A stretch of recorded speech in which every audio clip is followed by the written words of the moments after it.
John invited his mother over for dinner. During the meal, his mother couldn't help noticing how attractive and shapely the housekeeper was.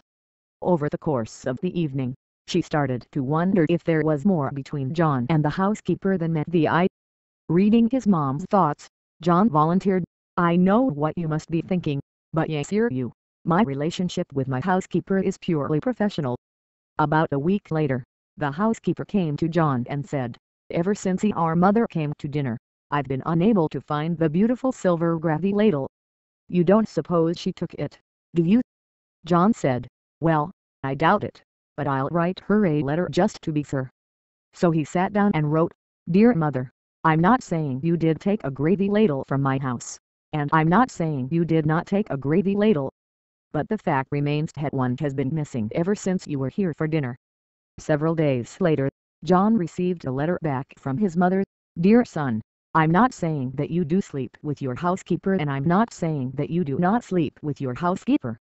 But the fact remains that if you were sleeping in your own bed, you would have found the gravy ladle by now. Love, Mom."